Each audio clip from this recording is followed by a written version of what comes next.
ಒಂದು ಸುಂದರವಾದಂತಹ ಕಾರ್ಯಕ್ರಮದ ಅಧ್ಯಕ್ಷತೆಯನ್ನು ವಹಿಸಿರತಕ್ಕಂಥ ನಿಮ್ಮೆಲ್ಲರ ಆತ್ಮೀಯರು ಆಗಿರತಕ್ಕಂಥ ಆನಂದ ಅಸೇಗೊಳ್ಳಿಯವರೇ, ಹಾಗೂ ವೇದಿಕೆ ಮೇಲೆ ಆಸೀನರಾಗಿರ್ತಕ್ಕಂಥ ಎಲ್ಲ ಗಣ್ಯರೇ, ಹಾಗೂ ವೇದಿಕೆ ಮುಂಭಾಗದಲ್ಲಿ ಆಸೀನರಾಗಿರ್ತಕ್ಕಂತಹ ಎಲ್ಲ ವಿದ್ಯಾರ್ಥಿ ಪೋಷಕರೇ ಹಾಗೂ ವಿದ್ಯಾರ್ಥಿಗಳೇ ಮತ್ತು ಪತ್ರಕರ್ತ ಬಂಧುಗಳೇ ಮತ್ತು ಎಲ್ಲ ಮಾಧ್ಯಮ ಮಿತ್ರರೇ, ಜನಸೇವೆಯ ಮೂಲಕ ಜನಮನವನ್ನು ಗೆದ್ದಂತಹ ಒಂದು ಒಳ್ಳೆಯ ಸಂಸ್ಥೆ ಉಂಟು ಅಂತಾದರೆ ಅದು ಕಾರುಣ್ಯ ಫೌಂಡೇಶನ್ ಅಂತ ಹೇಳಿದರೆ ಖಂಡಿತ ತಪ್ಪಾಗಲಿಕ್ಕಿಲ್ಲ.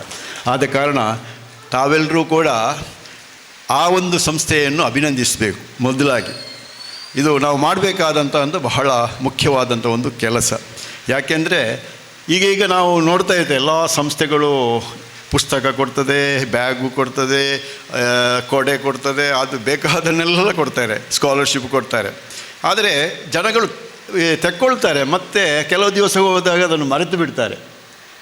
ಆ ರೀತಿಯಾಗಿ ಇರಬಾರ್ದು. ನಾವು ಯಾವ ಸಂಸ್ಥೆ ಇಂಥ ಒಂದು ಒಳ್ಳೆಯ ಕೆಲಸವನ್ನು ಮಾಡ್ತಾ ಇದೆಯೋ ಅಂಥ ಸಂಸ್ಥೆಯನ್ನು ಮನಪೂರ್ವಕವಾಗಿ ನಾವು ಮನಸ್ಸಿನಲ್ಲಿ ಇಟ್ಟುಕೊಳ್ಬೇಕು. ಮತ್ತು ಮುಂದಿನ ಭವಿಷ್ಯತ್ತಿನಲ್ಲಿ ನಾವು ಯಾವ ಒಂದು ಸ್ಥಾನಮಾನವನ್ನು ಪಡ್ಕೊಂಡು ಒಂದು ಜಾಗದಲ್ಲಿ ಇರ್ತೇವೋ ಆ ಕಾಲದಲ್ಲಿ ಆ ಸಂಸ್ಥೆಯನ್ನು ನೆನಪಿಸಿಕೊಂಡು ಆ ಸಂಸ್ಥೆಗೆ ನಾವು ಸಹಾಯವನ್ನು ಮಾಡ್ತಕ್ಕಂಥ ಕೆಲಸವನ್ನು ಮಾಡಬೇಕು. ಇದು ನಾವು ಮಾಡಬೇಕಾದಂಥ ಬಹಳ ಮುಖ್ಯವಾದಂಥ ಒಂದು ಕೆಲಸ. ಇದು ಎಲ್ರಿಗೂ ಗೊತ್ತಿರಬೇಕು. ಪೋಷಕರಾಗಲಿ, ವಿದ್ಯಾರ್ಥಿಗಳಾಗಲಿ, ಯಾರೇ ಆಗಿರಲಿ, ನಾಗರಿಕ ಬಂಧುಗಳಾಗಲಿ, ಎಲ್ಲರಿಗೂ ಕೂಡ ಗೊತ್ತಿರಬೇಕಾದಂಥ ವಿಚಾರ. ಯಾಕೆಂದರೆ ಕೂಡಲೇ ನಮ್ಮ ಕೆಲಸ ಆಯಿತು ಅಂತ ಮರೆತು ಬಿಡುವಂತಹ ಒಂದು ಕಾಲ ಇದು. ನಮ್ಮ ಕೆಲಸ ಆಯಿತು, ನಾವು ತಗೊಂಡು ಹೋದೆವು, ಕೊಟ್ಟಿದ್ದಾರೆ, ತಗೊಂಡಿದ್ದೇವೆ, ಮತ್ತೆ ಮರೆತು ಬಿಡ್ತೇವೆ. ಹೀಗೆ ಎಲ್ಲ ಆಗಬಾರ್ದು. ಅದು ಸ್ವಸ್ಥ ಸಮಾಜದ ಒಂದು ಒಳ್ಳೆಯ ಸಮಾಜದ ಒಳ್ಳೆಯ ಲಕ್ಷಣವೇ ಅಲ್ಲ ಅದು. ಆದ ಕಾರಣ ಒಂದು ಒಳ್ಳೆಯ ಸಮಾಜದ ಒಳ್ಳೆಯ ಲಕ್ಷಣ ಅಂತ ಯಾವುದು ಅಂತ ಉಂಟು ಅಂತಂದರೆ ಒಬ್ಬರ ಋಣ ಸಂದಾಯ ಮಾಡ್ತಕ್ಕಂಥ ಕೆಲಸವನ್ನು ನಾವು ಮಾಡಬೇಕು. ಇದು ನಮ್ಮ ಬಹಳ ಮುಖ್ಯವಾದಂಥ ಒಂದು ಕೆಲಸ. ಆದ ಕಾರಣ ಕಾರುಣ್ಯ ಫೌಂಡೇಶನ್ ಏನು ಒಳ್ಳೊಳ್ಳೆಯ ಕೆಲಸವನ್ನು ಮಾಡ್ತಾ ಇದೆಯಾ ಅದನ್ನು ನಾವು ಮನಪೂರ್ವಕವಾಗಿ ನಮ್ಮ ಮನಸ್ಸಿನಲ್ಲಿ ಇಟ್ಟುಕೊಂಡು ಅದನ್ನು ಅದಕ್ಕೆ ಒಂದು ಕೃತಜ್ಞತೆಯನ್ನು ಸಲ್ಲಿಸುವಂಥ ಕೆಲಸವನ್ನು ಮಾಡಬೇಕು. ಮುಂದಿನ ದಿನಗಳಲ್ಲಿ ನಾವು ಅದಕ್ಕೆ ಒಂದು ಸಹಕಾರವನ್ನು ಕೊಡ್ತಕ್ಕಂಥ ಕೆಲಸವನ್ನು ಮಾಡಬೇಕು ಅಂತ ನಾನು ಮೊದಲಾಗಿ ನಿಮ್ಮಲ್ಲಿ ವಿನಂತಿಸ್ತಾ ಇದ್ದೀನಿ. ಇನ್ನೊಂದು ಇಲ್ಲಿ ಹೇಳಬೇಕಾದಂಥ ಒಂದು ವಿಚಾರ ಅಂತಂದರೆ, ನಮ್ಮ ಭಾರತೀಯ ಸಂಸ್ಕೃತಿಯಲ್ಲಿ ನಾವು ಮೂರು ವಿಚಾರಗಳಿಗೆ ಬಹಳ ಪ್ರಾಮುಖ್ಯತೆಯನ್ನು ಕೊಡ್ತಾ ಬಂದವರು. ಅದೇನಪ್ಪ ಅಂತ ಹೇಳಿದರೆ, ಒಂದು ವಿದ್ಯೆ, ಶಿಕ್ಷಣ, ಎರಡನೇದ್ದು ಸದಾಚಾರ, ಒಳ್ಳೆಯ ಗುಣನಡತೆಗಳು, ಮೂರನೇದ್ದು ಸೇವೆ. ಇದು ನಾವು ಮೂರು ಮುಖ್ಯವಾದ ನಮ್ಮ ಭಾರತೀಯ ಸಂಸ್ಕೃತಿಯಲ್ಲಿ ಆರಾಧಿಸಿಕೊಂಡು ಬಂದಂಥ ಬಹಳ ಮೂರು ಮುಖ್ಯವಾದಂಥ ವಿಚಾರಗಳು. ಯಾಕೆ ಅಂತ ನಮಗೆ ಗೊತ್ತಿದೆ. ವಿದ್ಯೆ ಯಾಕೆ? ವಿದ್ಯೆ ಎನ್ನುವಂಥದ್ದು ಅದು ಬಹಳ ಸುಂದರವಾಗಿ ಅದನ್ನು ವರ್ಣಿಸಿದ್ದಾರೆ. ವಿದ್ಯೆ ಎಂಬುದು ನರಂಗಧಿಕತರ ರೂಪಮಂ, ವಿದ್ಯೆ ಮರೆಯುಳಿದ್ದು ರಕ್ಷಿಸುವಧನಂ, ವಿದ್ಯೆ ವ್ಯಶೋಭೋಗ ವಿತತಿಗಳ ನೀವುದು. ವಿದ್ಯೆ ಅದು ರಾಜಸಭೆಯಲ್ಲಿಯೂ ಕೂಡ ಗೌರವವನ್ನು ಕೊಡುವಂಥದ್ದು. ವಿದ್ಯೆ ಪರಮಾಧಿ ದೇವತೆ ರಾಜಸಭೆಯಲ್ಲಿ. ವಿದ್ಯೆ ಮೇಲಂ ಕೊಡುಗುಂ, ಈ ಪ್ರಕೃತ ಧನವಲ್ಲ, ವಿದ್ಯಾವಿಹೀನ ಪಶು ಸಮಾನ ಅಂತ ಹೇಳಿದ್ದಾರೆ. ನೋಡಿ, ವಿದ್ಯೆಯ ಬಗ್ಗೆ ನಮ್ಮ ಹಿರಿಯರು ಹೇಳಿದಂಥ ಮಾತನ್ನು ಈ ವಿದ್ಯಾರ್ಥಿಗಳೆಲ್ಲ ನೀವೆಲ್ಲ ಇಲ್ಲಿದ್ದೀರಿ ನೋಡಿ.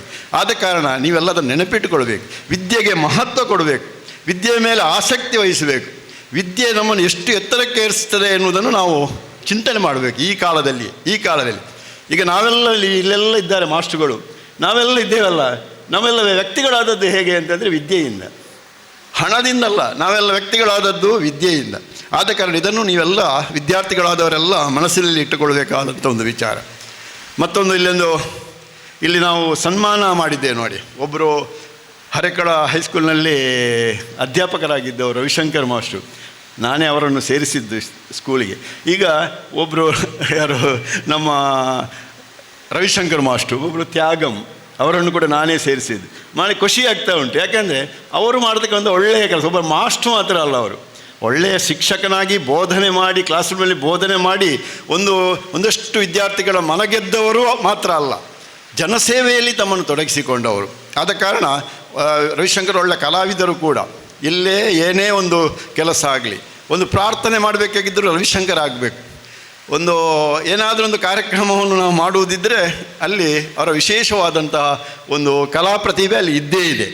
ಅದು ನಾವು ಮೆಚ್ಚಬೇಕಾದಂಥದ್ದು. ಮತ್ತೊಬ್ಬರು ರಾಧಾಕೃಷ್ಣ ರೈ ಅವರು ಕೂಡ ಆ ಪಾವೂರು ಹರೇಕಳ ಪ್ರೈಮರಿ ಸ್ಕೂಲ್ನಲ್ಲಿ ಒಳ್ಳೆಯ ಒಂದು ದೈಹಿಕ ಶಿಕ್ಷಕರು ಮಾತ್ರ ಅಲ್ಲ, ರಾಜೀವ್ ಮಾಸ್ಟರ್ ಹೇಳಿದಾಗೆ ಒಳ್ಳೆಯ ಮುಖ್ಯೋಪಾಧ್ಯಾಯರಾಗಿ ಅವರು ಕೆಲಸ ಮಾಡಿದವರು.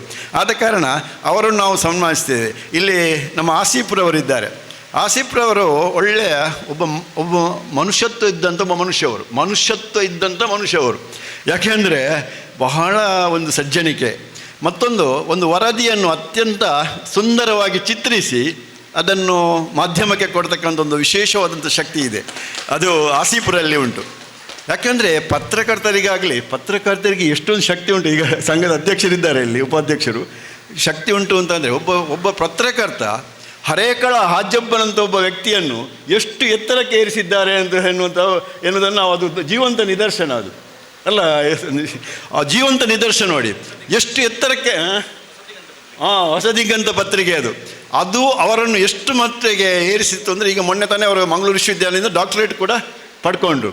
ಆದ ಕಾರಣ ಆ ಮಾಧ್ಯಮ ಮಿತ್ರರಾಗಲಿ ಪತ್ರಕರ್ತರಾಗಲಿ ಅವರಿಗೆ ಅಷ್ಟೊಂದು ಶಕ್ತಿ. ಇಲ್ಲಿ ವಿಜಯವಾಣಿಯ ಪತ್ರಕರ್ತರಿದ್ದಾರೆ ನೋಡಿ, ಅನ್ಸಾರಿ ನೋಡಿ, ಅವರು ಎಷ್ಟು ಚಂದ ಚಿತ್ರಿಸ್ತಾರೆ ನೋಡಿ. ಒಬ್ಬ ವ್ಯಕ್ತಿಯ ಒಂದು ಕಾರ್ಯಕ್ರಮದ ಆ ಒಂದು ರೂಪವನ್ನು ಬಹಳ ಸುಂದರವಾಗಿ ಚಿತ್ರಿಸುವಂಥ ಒಂದು ಪತ್ರಿಕೆಯಲ್ಲಿ ಚಿತ್ರಿಸುವಂಥ ಒಂದು ಶಕ್ತಿ ಇದೆ. ಇಲ್ಲಿ ಮತ್ತೊಬ್ಬರು ಇದ್ದಾರೆ, ನಮ್ಮ ಇವರು ಹೌದು ಆರಿಫ್ರವರಿದ್ದಾರೆ ನೋಡಿ. ಬಹಳ ಸುಂದರವಾಗಿ ಮಾಧ್ಯಮದ ಮೂಲಕ ಆ ಒಂದು ಸಂದೇಶವನ್ನು ಕೊಡ್ತಕ್ಕ ಒಂದು ಶಕ್ತಿ ಅವರಲ್ಲಿದೆ. ಇಂಥದ್ದನ್ನು ನಾವು ಇವರನ್ನೆಲ್ಲ ನಾವು ಗುರುತಿಸಿ ಸಮಾಜಕ್ಕೆ ತೋರಿಸುವಂಥ ಕೆಲಸವನ್ನು ಈ ಕಾರುಣ್ಯ ಫೌಂಡೇಶನ್ ಅವರು ಮಾಡ್ತಾ ಇದ್ದಾರಲ್ಲ, ನಿಜವಾಗಿಯೂ ಅದು ಒಳ್ಳೆಯ ಕೆಲಸ ಅಂತ ನಾನು ಭಾವಿಸಿಕೊಂಡಿದ್ದೇನೆ.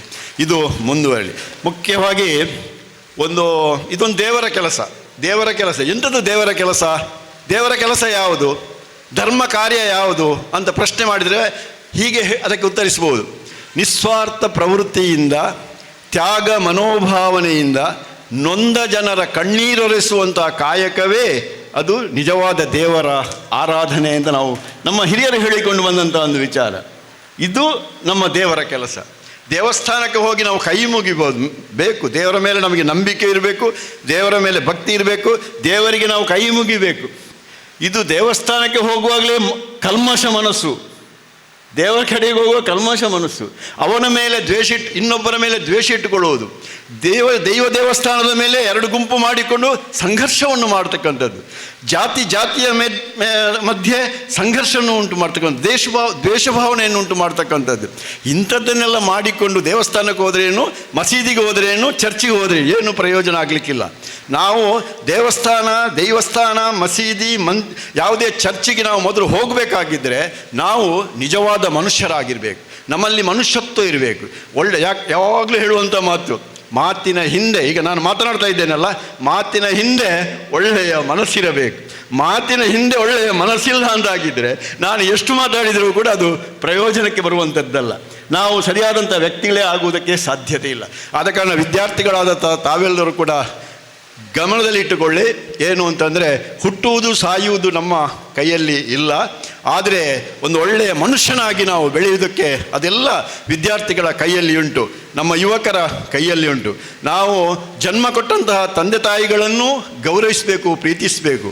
ವಿದ್ಯೆ ಕೊಡುವಂತಹ ಅಧ್ಯಾಪಕರನ್ನು, ವಿದ್ಯಾಸಂಸ್ಥೆಯನ್ನು ನಾವು ಪ್ರೀತಿಸಬೇಕು, ಗೌರವಿಸಬೇಕು. ಸಮಾಜದಲ್ಲಿ ನಾವು ಎಲ್ಲ ದುಶ್ಚಟಗಳಿಂದ ದೂರ ಇದ್ದು, ಯಾವುದೇ ದುಶ್ಚಟಗಳು ನಮ್ಮ ಹತ್ತಿರ ಇರಬಾರ್ದು, ಎಲ್ಲ ದುಶ್ಚಟಗಳಿಂದ ನಾವು ದೂರ ಇದ್ದು ಒಳ್ಳೆಯ ವಿದ್ಯೆಯನ್ನು ಪಡೆದುಕೊಂಡು ಒಳ್ಳೆಯ ಸಂಸ್ಕಾರಯುತ ವ್ಯಕ್ತಿಯಾಗಿ ನಾವು ನಮ್ಮ ಮನೆಯಲ್ಲಿದ್ದರೆ ನಾವು ಸಮಾಜಕ್ಕೂ ಒಳ್ಳೆಯದು, ನಮ್ಮ ದೇಶಕ್ಕೂ ಕೂಡ ಒಳ್ಳೆಯದು. ಇಂತಹ ಕೆಲಸವನ್ನು ನಾವು ಮಾಡಿದರೆ ಈ ರೀತಿಯ ಕಾರುಣ್ಯ ಫೌಂಡೇಶನ್ನವರು ಏನು ಒಳ್ಳೆಯ ಕೆಲಸವನ್ನು ಮಾಡ್ತಾ ಇದ್ದಾರೋ ಅದು ಸಾರ್ಥಕ ಆಗ್ತದೆ ಅಂತ ನಾನು ಈ ಸಂದರ್ಭದಲ್ಲಿ ಹೇಳಿಕೊಂಡು, ನಾವು ಹೇಗೇ ಇರಲಿ, ಎಲ್ಲೇ ಇರಲಿ, ನಿಜವಾದಂತಹ ಮನುಷ್ಯರಾಗಿ ನಾವು ನಮ್ಮ ತಂದೆ ತಾಯಿಗಳನ್ನು ಪ್ರೀತಿಸ್ತಕ್ಕಂತಹ, ನಮ್ಮ ಮನೆಯನ್ನು ಪ್ರೀತಿಸಿ ಗೌರವಿಸ್ತಕ್ಕಂತಹ, ನಮ್ಮ ಸಮಾಜವನ್ನು ಪ್ರೀತಿಸಿ ಗೌರವಿಸ್ತಕ್ಕಂತಹ ಕೆಲಸವನ್ನು ನಾವು ಮಾಡಬೇಕು. ನಾವು ಮನೆಗೆ ಸಂಪತ್ತಾಗಬೇಕು ಹೊರತು ನಾವು ಯಾವತ್ತೂ ಕೂಡ ಮನೆಗೆ ಆಪತ್ತು ಆಗಲೇಬಾರದು, ಸಂಪತ್ತಾಗಬೇಕು, ಆಪತ್ತಾಗಬಾರದು. ಆದ ಕಾರಣ ನೀವೆಲ್ಲರೂ ಕೂಡ ಇಲ್ಲಿ ಸೇರಿಕೊಂಡಿದ್ದೀರಿ. ಏನೇನೋ ಕಾರುಣ್ಯ ಫೌಂಡೇಶನ್ ಅವರು ನಮ್ಮ ಅರುಣ್ ಡಿ ಸೋಜಾರನ್ನು ನಾವು ಇಲ್ಲಿ ನೆನಪಿಸಬೇಕು. ಅರುಣ್ ಡಿ ಸೋಜಾರ್ ಅವರು ಬಾವಿಗೆ ಬಿದ್ದವರನ್ನು ಅವರೇ ಹಾರಿ ಏನು ಮಾಡ್ತಾರೆ, ಮೇಲಕ್ಕೆ ಎತ್ತಾರೆ.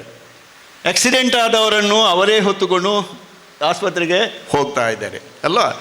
ಇಲ್ಲೊಂದು ಮಾರ್ಗ ಆಗುವಾಗ ಆ ಮಾರ್ಗದಲ್ಲಿ ಆಕ್ಸಿಡೆಂಟ್ ಆಗಬಾರ್ದು ಅಂತ ಅದಕ್ಕೊಂದು ಹಂಪ್ ಹಾಕಿಸ್ಬೇಕಿದ್ರು ಅಲ್ಲಿಗೆ ಯಾರು ಬೇಕು? ಅರುಣ್ ಡಿಸೋಜಾರ್ ಅವರು ಬೇಕು, ಅವರ ಒಂದು ಹೋರಾಟ ಬೇಕಲ್ಲಿ. ಇದೆಲ್ಲ ನೋಡಿ, ಇಂಥ ಕೆಲಸಗಳು. ಯಾರಾದರೂ ಕಾಯಿಲೆಯಲ್ಲಿದ್ದರೆ ಅಲ್ಲಿಂದ ಅವರನ್ನು ಹೊತ್ತುಕೊಂಡು ಆಸ್ಪತ್ರೆಗೆ ಹೋಗಬೇಕಾಗಿದ್ರೆ ಅರುಣ್ ಡಿಸೋಜಾರ್ ಅವರು ಬೇಕು. ಆದ ಕಾರಣ ಅಂತಹ ವ್ಯಕ್ತಿಗಳನ್ನು ನಾವು ಯಾವತ್ತೂ ಕೂಡ ಮರೆಯಲೇಬಾರದು. ನಾವು ಮರೆತು ಅಂತಾದರೆ ನಮಗೆ ಮನುಷ್ಯತ್ವವೇ ಇಲ್ಲ ಅಂತ ಅರ್ಥ. ಆದ್ದರಿಂದ ಈ ರೀತಿಯಲ್ಲಿ ಯಾರ್ಯಾರು ಈಗ ಅರುಣ್ ಡಿಸೋಜಾರ್ ಅಂತವರು ಅಂತಲ್ಲ, ಇಂಥವ್ರು ಅನೇಕ ಮಂದಿ ಇದ್ದಾರೆ. ಅಂತಹ ವ್ಯಕ್ತಿಗಳನ್ನು ನಾವು ಮನಸ್ಸಿನಲ್ಲಿ ನೆನಪಿಟ್ಟುಕೊಂಡು ಅವರಿಗೆ ಕೃತಜ್ಞತೆಯನ್ನು ಸಲ್ಲಿಸುವಂಥ ಕೆಲಸವನ್ನು ಮಾಡಬೇಕು. ನಾವು ಅವರಿಗೆ 10 ಜಾಗಗಳಲ್ಲಿ ಅವರ ಬಗ್ಗೆ 2 ಒಳ್ಳೆಯ ಮಾತುಗಳನ್ನಾದರೂ ಆಡುವಂತಹ ಒಂದು ಕೆಲಸವನ್ನು ನಾವು ಮಾಡಬೇಕು. ಒಂದು ಒಳ್ಳೆಯ ಮಾತನಾಡಬೇಕು ಅವರ ಬಗ್ಗೆ, ಅದನ್ನಾದರೂ ನಾವು ಮಾಡಬೇಕು. ಆ ಬಗ್ಗೆ ತಾವೆಲ್ಲರೂ ಕೂಡ ಗಮನದಲ್ಲಿಟ್ಟುಕೊಂಡು ಒಳ್ಳೆಯ ವ್ಯಕ್ತಿಗಳಾಗಿ ನೀವು ನಿಮ್ಮ ವ್ಯಕ್ತಿತ್ವವನ್ನು ರೂಪಿಸಿಕೊಳ್ಳಿ ಅಂತ ನಾನು ಈ ಸಂದರ್ಭದಲ್ಲಿ ಹಾರೈಸಿ ನನ್ನ ಮಾತನ್ನು ನಿಲ್ಲಿಸ್ತಾ ಇದ್ದೇನೆ. ಎಲ್ಲರಿಗೂ ಧನ್ಯವಾದ.